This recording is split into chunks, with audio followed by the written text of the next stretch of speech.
शिक्षा को लेकर माननीय उच्च न्यायालय के समक्ष हम शिक्षकों की ओर से जो याचिका दायर की गई थी उसमें आज माननीय उच्च न्यायालय ने अपना फैसला सुना दिया है और पारित किए गए फैसला के अनुसार जो विशिष्ट शिक्षक के लिए जो सक्षमता परीक्षा के आयोजन की बात थी उसको माननीय न्यायालय ने कहा कि आप इसको बाध्यकारी प्रोविजन के रूप में नहीं बना सकते हैं कि हर किसी को परीक्षा में शामिल होना ही हो और अनुत्तीर्ण होने वाले को आप हटा देंगे, यह प्रावधान नहीं चलेगा। ये प्रावधान स्ट्रक डाउन किया गया है। हाँ, ये चीज़ अब सभी लोग जानना चाहते हैं कि जो परीक्षा होगी उसका क्या होगा, तो मैं स्पष्ट कर देता हूँ कि जो जानकारी है उसके हिसाब से सक्षमता परीक्षा जिन्होंने भी दे दिया है उनकी पोस्टिंग सक्षमता विशिष्ट शिक्षक के रूप में होगी। वो जहाँ जिनकी पोस्टिंग होगी वहाँ उनको जाना होगा, लेकिन जो पूर्व से कार्यरत नियोजित शिक्षक हैं, स्थानीय निकाय शिक्षक हैं, वो 2020 नियमावली के तहत बने रहेंगे। तो इसमें स्पष्ट हो गया कि स्थानीय निकाय शिक्षकों की सेवा जो है पूर्व की भांति बनी रहेगी और इसमें जो प्रोन्नति के अवसर हैं बेसिक ग्रेड से स्नातक ग्रेड में, स्नातक ग्रेड से प्रधानाध्यापक ग्रेड में, तो ये प्रोन्नति के अवसर बने रहेंगे।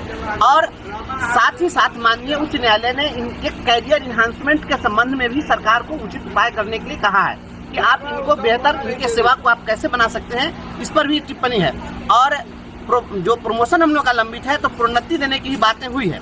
तो कुल जुला करके जो स्थिति है उसमें जो लोग चाहते थे कि नहीं हम अपने दूर दराज के जिलों में पोस्टिंग के आधार पर हम अपना घर छोड़कर बेघर होने की कीमत पर हम नौकरी करें, तो ये जो प्रावधान था यह प्रावधान खत्म कर दिया गया है। इसलिए अब कोई भी स्थानीय निकाय शिक्षक परेशान नहीं हो, जो जहां है वहां बने रहेंगे, उनके सेवा पर किसी प्रकार का कोई सवाल नहीं होगा। जिन्होंने सक्षमता परीक्षा दी है उनकी पोस्टिंग जहां सरकार चाहेगी, जहां करेगी, वो वहां जाएंगे। और हाँ, यह भी तय है कि हमारा जो बेसिक ग्रेड से स्नातक ग्रेड में और स्नातक ग्रेड से प्रधानाध्यापक ग्रेड में जो प्रमोशन का जो हमारा प्रोविजन है, तो हम हेडमास्टर तक बनेंगे, तो यह हमारा बना रहेगा। इसलिए ये चीज सुविधा हमको मिलेगी। साथ ही साथ जो सरकार को सलाह दी गई है उस सलाह के तहत फिर हमारे कैरियर इन्हांसमेंट के संबंध में, जैसे राज्यकर्मी बनाने के संबंध में, इन चीज़ों पर भी कुछ न कुछ टिप्पणी है। जो फैसला पूरा विस्तृत आएगा, जो शाम में जब आ जाएगा, अपलोड हो जाएगा, तो उससे पता चल पाएगा।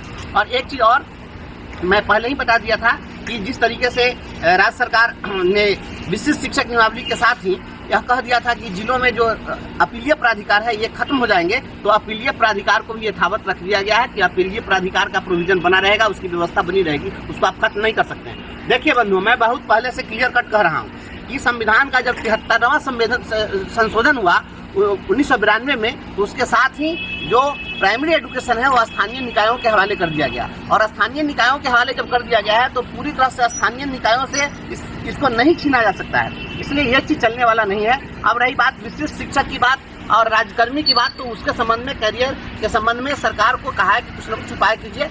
हालांकि अगर कुछ नहीं भी होता है तो हमारा प्रमोशनल एवेन्यू है वो हमारा बना रहेगा और हमें स्नातक ग्रेड में, प्रधानाध्यापक ग्रेड में प्रोन्नति देनी पड़ेगी। तो इतना कुछ हुआ है और विशेष जो फैसला आएगा शाम में तो अपलोड होगा, तो जजमेंट पढ़ने के बाद ही पूरा विस्तृत और हम बता पाएंगे। बहुत बहुत धन्यवाद।